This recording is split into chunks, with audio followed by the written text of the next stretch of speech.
Hey everyone, welcome back to my channel. आज हम बात करने वाले हैं एक ऐसे केस की जो कि काफ़ी फेमस है और इसके बारे में हर इंडियन सिटीज़न को पता होना चाहिए। इस केस का नाम है द शाह बानो केस 1985। ये एक ऐसा केस था जिसने पूरे देश में ये डिबेट शुरू कर दी थी रिगार्डिंग वुमेन राइट्स, रिलीजन और लॉ के बीच का कॉन्फ्लिक्ट। वो सभी इस केस के थ्रू सामने आया। शाह बानो बेगम एक 62 साल की मुस्लिम समुदाय की महिला जो कि इंदौर में रहती थी। उनकी शादी एक लॉयर जिनका नाम मोहम्मद अहमद खान था उनसे हुई थी।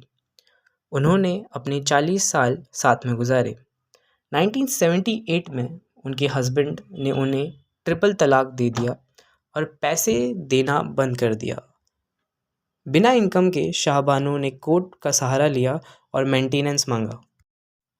अब इस केस में जो मेजर सवाल था वह ये था कि क्या एक डाइवोर्स्ड मुस्लिम समुदाय की महिला अपने शौहर से मेंटेनेंस ले सकती है।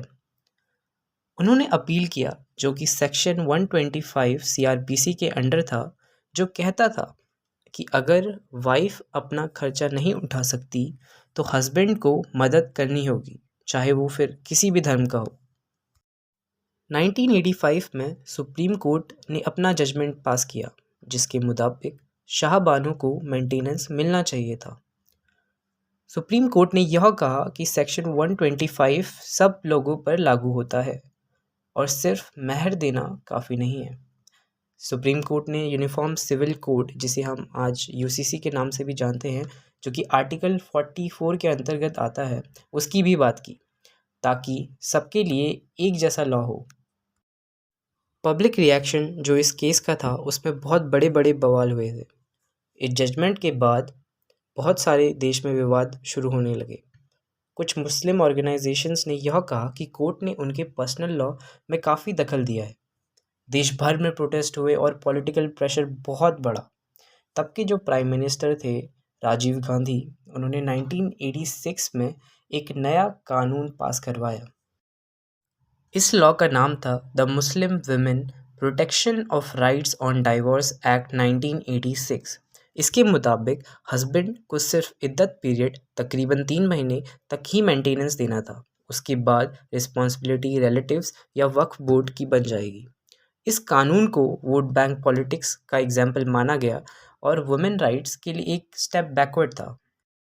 लेटर डेवलपमेंट जो इस केस में हुई थी वो 2001 में Daniel Latifi versus union of India case में हुई थी। इस केस में सुप्रीम कोर्ट ने ये स्पष्ट किया कि हस्बैंड को इद्दत पीरियड के अंदर वाइफ के पूरे फ्यूचर का अरेंजमेंट करना होगा। इस जजमेंट ने फिर से जस्टिस लौटा दिया और शाहबानो का जो केस था उसको और मजबूत किया। इस केस को 2001 जस्टिस रिस्टोर्ड के नाम से भी जाना जाता है। इस केस का इंडियन वुमेन राइट्स और हिस्ट्री में बहुत सिग्निफिकेंस है। शाहबानो केस ने इंडिया में वुमेन राइट्स और सेक्युलर लॉ पर एक नई सोच को जन्म दिया। इसने बताया कि कॉन्स्टिट्यूशन के आगे कोई पर्सनल लॉ नहीं हो सकता, और आज भी जब हक जैसी फिल्म्स बन रही हैं तो ये प्रूफ है कि शाहबानो का इम्पैक्ट आज भी ज़िंदा है।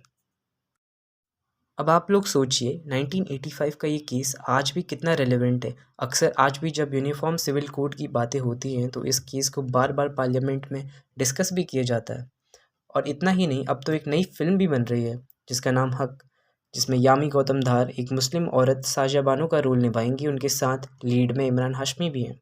इस मूवी से ही मुझे आइडिया आया था कि मैं इस जो केस है इस पे वीडियो बनाऊं, और उसी वजह से ये वीडियो मैंने बनाई है।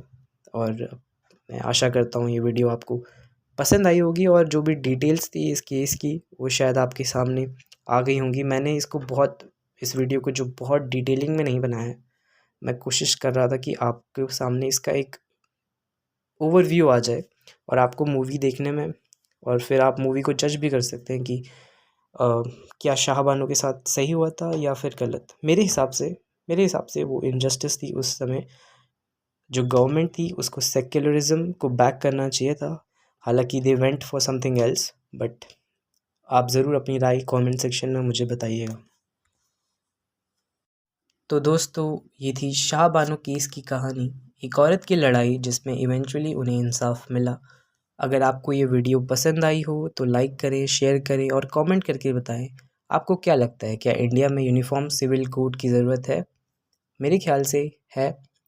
और अगर आप मेरे व्यूज़ पे एग्री करते हैं तो कमेंट करके बताएं, अगर आप नहीं भी करते तो भी ज़रूर करें और सब्सक्राइब करें इस वीडियो को, मेरे चैनल को, और भी इन्फॉर्मेटिव वीडियोस के लिए। मिलते हैं आपको नेक्स्ट वीडियो में।